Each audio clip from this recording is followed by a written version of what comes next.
40 जागांवरती वर्चस्व असताना सुद्धा फक्त 19-20 जागांवरती काँग्रेस सध्या पुढे आहे। बरोबर आहे। बरं, जसं तुम्ही आता एक्सप्लेनेशन दिलेलं आहे त्याचाच पुढचा महत्त्वाचा मुद्दा की काय झालेलं आहे की एकच पक्ष दोन वेगवेगळ्या याच्यात विभागला गेल्याचा आपण राष्ट्रवादीतही पाहून झालेलं आहे। तशाच प्रकारे शिवसेनेचेही दोन गट आहेत, एक उद्धव बाळासाहेब ठाकरेंची शिवसेना आणि दुसरी जी आहे ती शिवसेना जी शिंदेंची शिवसेना म्हणून ओळखली जाते। कुठेतरी आपल्या प्रेक्षकांचं कन्फ्युजन होऊ नये त्यामुळे ज्या ज्या वेळेला आपण एक्सप्लेनेशन देणार आहात आपल्याला सविस्तर खरं तर त्या ठिकाणी सांगावं लागणार आहे।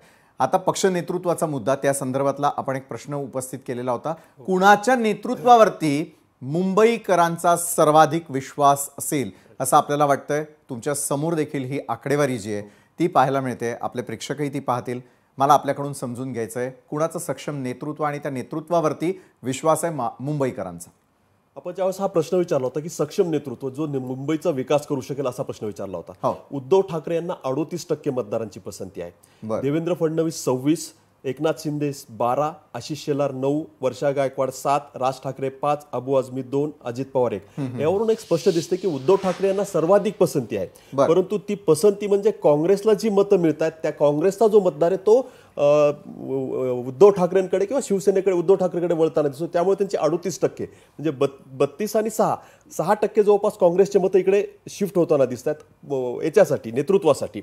परंतु भाजप शिवसेनेला जी नेतृत्वासाठी पसंती मिळते ती साधारणतः 47% मतदार हे विद्यमान सरकारवर म्हणजे देवेंद्र फडणवीस, आशिष शेलार आणि एकनाथ शिंदे यांच्यावरती विश्वास व्यक्त करते। हे लोक मुंबईचा विकास करू शकतील असं वाटतं, कारण साधारण एकाने सत्तेत आहेत, मुख्यमंत्री उपमुख्यमंत्री आणि मंत्री आहेत, त्यामुळे त्यांच्याकडून ते अपेक्षा करताना दिसतात। याचाच फायदा इथे भाजपला होताना अधिक दिसतोय। बरोबर आहे, भाजपला अधिक फायदा होईल असं आपलं मत आहे यावेळेला आणि जे सर्वेक्षण आपण केलेलं आहे त्याचे आकडेवारी देखील सांगताना दिसून येतात। पुढचा आणखी एक महत्त्वाचा मुद्दा तो म्हणजे राहुल गांधी यांनी मतचोरीचा थेट आरोप केलेला होता आणि त्यावरूनच सध्या महाविकास आघाडी अधिक मनसे हे जाऊन निवडणूक आयोगाला अनेक प्रश्न विचारताना दिसतात। निवडणूक आयोगाच्या उत्तरांवरती अजूनही समाधानी महाविकास आघाडी आणि मनसे नसल्याचं दिसतंय। कालचा जर आपण विचार केला तर त्या प्रश्नांची उत्तरं आज त्यांना मिळणं अपेक्षित होतं, मात्र मतचोरीचा कितपत परिणाम आणि त्या मुद्द्यावरती ज्या वेळेला हे मुंबईचं बृहन्मुंबई महापालिकेचं इलेक्शन लढलं जाईल त्याच्यावरती त्याचा कितपत परिणाम दिसून येईल? आपण हा प्रश्न मतदारांना विचारला, कारण हा प्रश्न फार मोठ्या प्रमाणावर राहुल गांधींनी, काँग्रेसने आणि विरोधी पक्षांनी हा प्रश्न मोठ्या प्रमाणावर उचललेला आहे। पूर्ण देशभरामध्ये हा गाजतोय। आपण असा प्रश्न विचारला की राहुल गांधी यांनी मतचोरीचा आरोप केला तो योग्य वाटतो का? फक्त 35% लोकांनी योग्य वाटतो असं म्हणाले आणि 63% लोकांना त्यावर विश्वास बसत नाहीये। म्हणजे हा जो आरोप आहे तो चिटकत नाही किंवा तो यशस्वी होताना दिसत नाहीये। त्यामुळं राहुल गांधी यांचा आरोप मुंबईकरांना तरी त्यात तथ्य आहे असं सध्या तरी आमच्या सर्वेक्षणातून वाटत नाहीये।